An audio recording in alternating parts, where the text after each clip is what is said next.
Good evening students. आज का हमारा टॉपिक है टू द लाइट हाउस। ये एक नॉवल है जिसे कि वर्जीनिया वुल्फ ने लिखा था।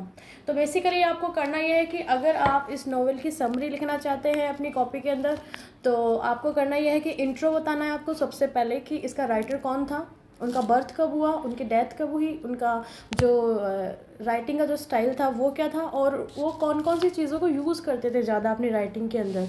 ठीक है, तो हम शुरू करेंगे कि वर्जीनिया वुल्फ जो थी ये एक राइटर थी जो मॉडर्निस्ट जो एज थी उस टाइप के अंदर ये काफ़ी ज़्यादा फेमस थी अपने लेक के लिए। और उसके बाद में हम लिखेंगे इनका बर्थ जो हुआ था वो 1882 के अंदर हुआ था और इनकी डेथ 1941 के अंदर हुई थी। जो इनका राइटिंग डिवाइसेस था, स्ट्रीम था, वो था स्ट्रीम ऑफ कॉन्शियसनेस। यानी कि ये जो रिलेशनशिप्स होते हैं, रिलेशन जो बॉन्ड होता है फैमिली मेम्बर्स के बीच, या जो हम बोलेंगे जो कैरेक्टर्स है नॉवल के बीच में, ये उन पे ज़्यादा फोकस करती है और चीज़ों पे कम करती हैं। तो अब हम इनके जो फेमस वर्क्स थे उनके बारे में लिखेंगे। तो पहला था Mrs Dalloway, then a room of one's own, और एक ये खुद है टू द लाइट हाउस। तो अब हमें आगे क्या करना है, हमने इंट्रो दे दिया राइटर के बारे में। अब हमें बताना है कि ये जो नॉवल है इसके अंदर कौन कौन से कैरेक्टर्स हैं, कितने हैं, उनके क्या क्या रोल्स हैं, एक दूसरे के साथ क्या बॉन्ड्स हैं। तो इसी के रिगार्डिंग इस नॉवल को 3 हिस्सों के अंदर बांटा गया है, यानी इसके 3 पार्ट हैं। पहला है the window, second the time passes, and the third is the light house. तो हम देखेंगे इन तीनों पार्ट्स के अंदर अलग अलग सबकी भूमिकाएं निभाई गई हैं। पहले के अंदर ये बताते हैं कि फैमिली मेम्बर्स के बीच में कैसा एक दूसरे के रिगार्डिंग बॉन्ड था।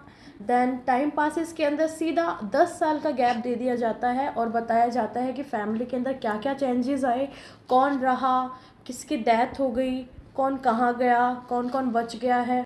और जो लास्ट पार्ट है टू द लाइट हाउस, उसके अंदर हम देखेंगे जो सेकंड वाला पार्ट था कि 10 साल के गैप के अंदर जो हो गया उसके बाद क्या क्या चेंजेस आए फैमिली के बीच में, उनके रिलेशंस के बीच में, और क्या क्या चीज़ें थी जो इनकम्प्लीट रह गई थी उस वक्त पे। तो उन्हें कंप्लीट करने के लिए थर्ड वाले पार्ट के अंदर जो सारे फैमिली मेम्बर्स जो बच गए थे वो वापस आए थे।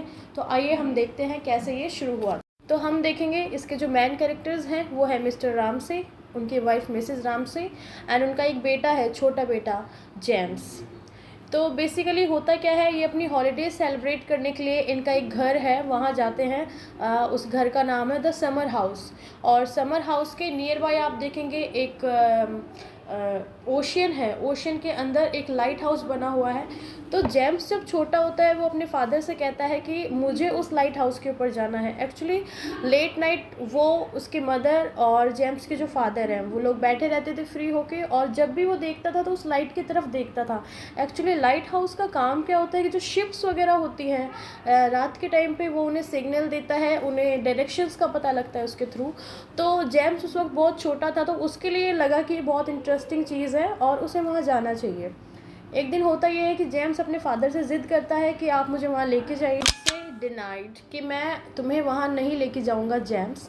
और इसी बात के अगेंस्ट मिस्टर रामसे की जो वाइफ थी मिसेस रामसे, वो एक स्टैंड ले लेती है कि आप मेरे बेटे को क्यों नहीं लेके जा रहे हैं। तो वहाँ पे बेसिकली एक इमेज बन जाती है। वैसे उनके बीच में प्यार बहुत है, लेकिन जेम्स ये सोचने लग जाता है कि मेरी मदर मिसेस रामसे वो मुझे ज़्यादा प्यार करती है, मेरे फादर नहीं करते हैं।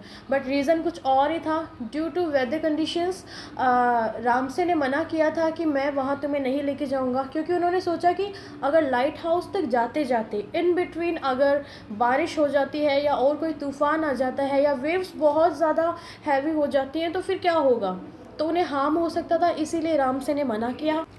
और साथ ही में देखेंगे कि इसके अंदर कुछ और भी कैरेक्टर्स हैं। लिली एक वेट्रेस है और वो मिसेस रामसे की नोन है। और साथ ही में 2 कैरेक्टर्स हम और देखेंगे, Charles Tansley and William banks. Charles Tansley तो जो था मिसेस रामसे का एक स्टूडेंट था और वो हर वक्त उनके लिए हमेशा पॉजिटिव चीज़ें बोलता रहता था, या वो कहता था कि मिस्टर रामसे से ज़्यादा ज्ञानी कोई नहीं है या उनसे ज़्यादा नॉलेज किसी को नहीं है। पर मिसेस रामसे समझती थी कि ये हर वक्त इनको चिपनी चुपड़ी बातें करता रहता है, मे बी इसका कुछ ना कुछ मतलब होगा, वो इसीलिए ऐसा करता है। मिसेस रामसे को वो पसंद नहीं था। और सेकंड था हमारे यहाँ विलियम बैंक्स। तो मिसेस रामसे चाहती थी कि विलियम बैंक्स और लिली शादी कर लें। वो शादी के लिए उन्होंने लिली को कन्विंस भी किया कि अब तो तुम्हारी एज हो गई है, अब तो तुम्हें शादी कर लेनी चाहिए, पर लिली ने मना कर दिया। लिली एक पेंटर थी, वो काफ़ी अच्छी पेंटिंग्स करती थी और वो इसी पर्पज़ से द समर हाउस के अंदर गई थी कि वो अपनी एक पेंटिंग को कंप्लीट कर सके। बट 2-3 ट्रेजिडीज़ हुई और थोड़ा सा सब लोग डिस्टर्ब हो गए कि मिस्टर रामसे ने जेम्स को मना कर दिया लाइट हाउस ले जाने से। उनकी वाइफ भी डिसअपॉइंट हुई, पर कहीं ना कहीं वो समझती थी कि मे भी कोई ना कोई रीज़न होगा तो मेरे हस्बैंड अपने बेटे को मना कर रहे हैं। तो इसके सेकंड पार्ट के अंदर जो 10 साल का गैप बताया गया है पहले पार्ट से और सेकंड पार्ट से, तो उसके अंदर बताया गया है क्या क्या लॉसेस हुए हैं। सबसे बड़ी जो मानेंगे कि एक दुर्घटना हुई वो ये हुई कि मिसेस रैमसे अब मिस्टर रैमसे के साथ नहीं है, उनकी डेथ हो चुकी है। और उनका जो सबसे बड़ा बेटा था वो वर्ल्ड वॉर 1 के अंदर गया था और वहीं पर वो शहीद हो गया। और उनकी एक बेटी थी, तो उनका हुआ ये था कि डिलीवरी के टाइम जब वो अपने बेबी को डिलीवर कर रही थी तो उनका बेबी और मिसेस रामसे की बेटी उन दोनों की डेथ हो गई क्योंकि वो उस पेन को सह नहीं सकी थी। तो रामसे और जेम्स बच गए हैं उनकी फैमिली के अंदर। बाकी हम देखेंगे कि और भी मिस्टर रामसे और रामसे के बच्चे थे, बट उनका कोई इतना कैरेक्टर दिखाया नहीं गया है, तो उन्हें भी हम बोल लेंगे कि एक बार के लिए इन्वॉल्व कर लेते हैं कि समर हाउस जाते वक्त वो उन्हें भी साथ लेके गए थे, उनके जो बच्चे थे। 3 के बारे में डिस्कस किया गया है। जेम्स रह गए हैं, उनका जो सबसे बड़ा बेटा था एंड्रे, एंड उनकी जो बेटी थी उन दोनों की डेथ हो चुकी है और मिसेस रामसे अब नहीं है। तो इन लोगों ने बात की, समर हाउस पे कॉल किया। वहाँ की एक केयर टेकर थी मिसेस मैकनेब, तो उस दिन वो क्या कर रही थी कि वो जस्ट उस घर को बंद करके जा ही रही थी कि अब यहाँ कोई नहीं आएगा और मैं यहाँ रह के क्या करूँ। बट जैसे ही उसने कॉल रिसीव किया, मिस्टर रामसे ने कहा कि हम लोग वेकेशंस बनाने के लिए समर हाउस वापस आ रहे हैं और कुछ जो चीज़ें रह गई है उनको पूरी करने के लिए। तो मिसेस मैकनेब ने क्या किया कि अपने कुछ फ्रेंड्स को बुलाया और उनके हेल्प से उस घर को मैकनेब ने उस घर को क्लीन किया अपने फ्रेंड्स की मदद से। नेक्स्ट डे देखते हैं कि मिस्टर रामसे, जेम्स, लिली और मिस्टर रामसे के बाकी के बच्चे थे जो समर हाउस पे पहुंचते हैं। मिसेस मैकनेब ने उन्हें देखा और उन्हें देख के सारी चीज़ें उनके दिमाग में रिमाइंड हो गई कि कैसे क्या हमने कितने मज़े किए थे, क्या क्या चीज़ें की थी। और जैसे ही जेम्स, मिस्टर रामसे, लिली उस घर में पहुँचे, उन्हें भी वो पुरानी चीज़ें सब याद आ गई। लिली वहाँ पहुँची थी क्योंकि जब 10 साल पहले लिली वहाँ गई थी तो उसने एक पेंटिंग बनाना शुरू किया था जो कि अधूरी रह गई थी क्योंकि वो लोग बीच में आ गए थे। तो अब लिली का पर्पज़ यही था, वो वहाँ गई, उसने वो पेंटिंग कंप्लीट की और एक उसका एक ड्रीम था कि मैं वापस वहाँ जाके उस चीज़ को पूरी करूँ जो उसने अचीव कर लिया।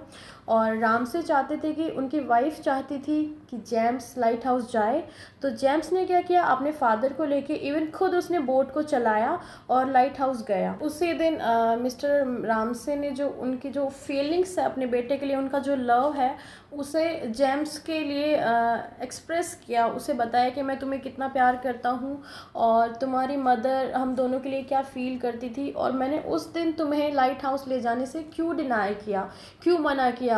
उनकी वाइफ ये बात समझ चुकी थी कि मेरे हस्बैंड किसी ना किसी रीज़न से मना कर रहे हैं, बट उन्हें अपने बेटे को समझाना भी ज़रूरी था क्योंकि वो उस वक्त इतना बड़ा नहीं था कि वो चीज़ों को समझे। मौसम कैसा चल रहा है या फिर क्या क्या क्लाइमेट के अंदर जो होते हैं ना कि अनहोनी हो सकती है, वो उस बच्चे को उस वक्त समझाना इतना आसान नहीं था, इसलिए उन्हें अपने बच्चे का भी स्टैंड लेना पड़ा।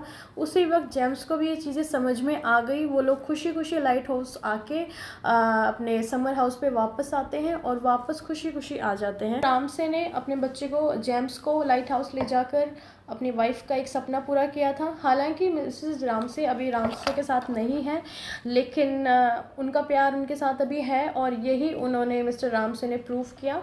और मेन पर्पस वर्जीनिया वुल्फ का ये था कि अपनी नोवेल के अंदर जो उन्होंने स्ट्रीम ऑफ कॉन्शियसनेस कि कैसे लोगों का एक दूसरे के प्रति प्यार है वो दिखाना चाहती थी और वो आखिरी के अंदर इसके अंदर बहुत अच्छे से झलक गया। ये बताने की ज़रूरत भी नहीं है क्योंकि रामसे के साथ आज उनकी वाइफ नहीं है फिज़िकली, लेकिन वो उन्हें आज भी महसूस करते हैं, इसीलिए उन्होंने उसका एक पुराना सपना पूरा किया। सो ऐसे ये नॉवेल ख़त्म होती है। Thank you.